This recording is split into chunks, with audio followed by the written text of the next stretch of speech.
going on, everyone, and welcome back to another week of Bleeding Blue with GSU here on Atlanta Sports Unlimited. I'm Christian Crittenden here with you once again, like I am every week, bringing you the best and latest coverage there is of Georgia State athletics. All right, Panther fans. So the regular season has concluded. It's it. All 12 games. I mean, where's the time go? The season has really flown by. I know we waited all summer, all last spring, and then all summer waiting for Panther football to come in here, and then it's over just like that. But the good news is they have one more game left. The Panthers are bowl eligible once again. For the third straight year in a row, they become bowl eligible, and they will take on Ball State in the Camellia Bowl. I know everyone's maybe kind of wanting to go to Myrtle Beach to play, or maybe something a little more exciting than the Camellia Bowl, but nonetheless, it's a bowl game. It's another chance for the Panthers to display. It's a good thing to get extra practices.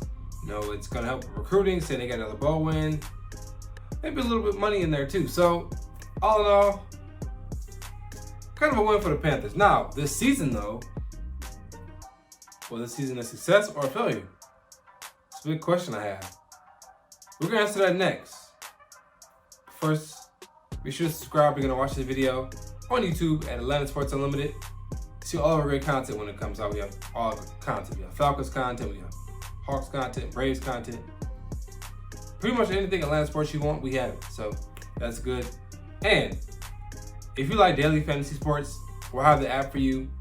Prize Picks. Yeah, you heard me. Prize Picks is the best. I mean, the best daily fantasy sports game out there. Here's how it works, okay? You can pick between 2 and 5 players. Let's go with football, for example, okay? Let's say you're a Falcons fan. Let's say you're a Falcons fan, all right? So you want to pick Matt Ryan.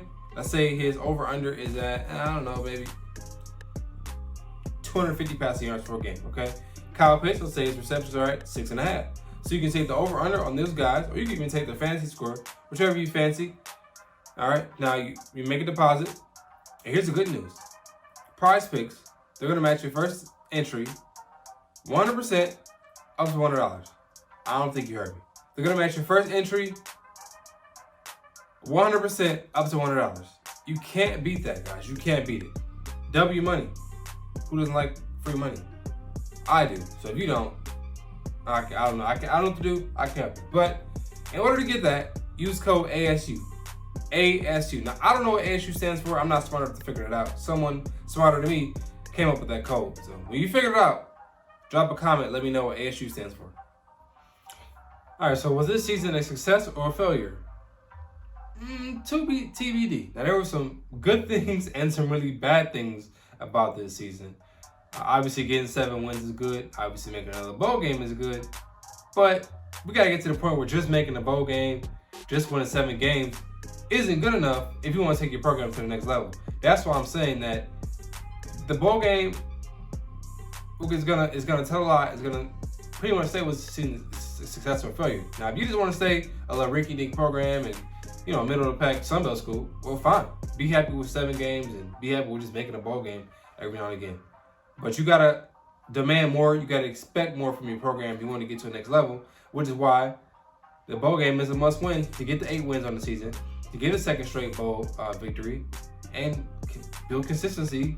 Keep building up to get to that top-tier Sunbelt program, to be one of the better Power 5 programs there are in the country. So, looking at the season, a few things that are really good is that despite the really tough start, again, they were able to recover and make a bowl game. That's good. All right.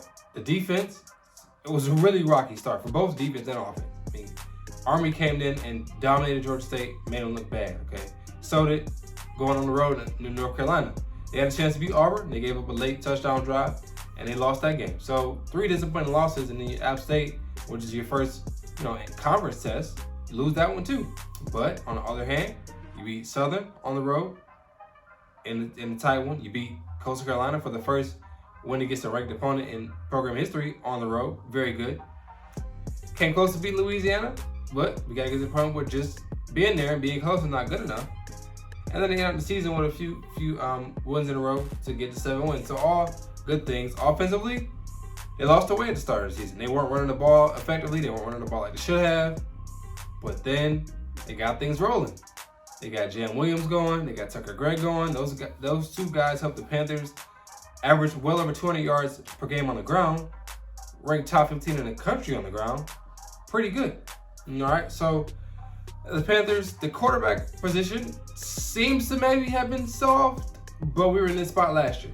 Quad Brown, he got the job last year, struggled to start, got better towards the end of the season.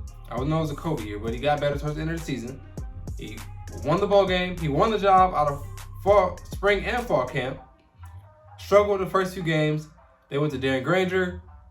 Quad never really got the job back. They gave it to Granger. Quad transferred. Now, it's seemingly Granger's job, but again, we were in this spot last year. So is Granger the quarterback going forward? We don't know. They could bring in a transfer. Kelly Colasordo is the backup. He's still an option too. So I don't know if the quarterback position is answered. Granger's done some really good things this season, but I don't know if I'm ready to say it's answered just because we've been in this spot before last year. So that's the one maybe question that I have going into the year next year. We'll see if Greg and Williams return. That would be excellent for the Panthers offense, but if they don't, they'll be fine. They got a really good stud running back coming in. He's going to be pretty good. He had over like 3,000 yards in South Carolina. He's a real deal. So they'll be okay. But as far as this season goes, a success or a failure? Let's see the Community Bowl, then we can talk.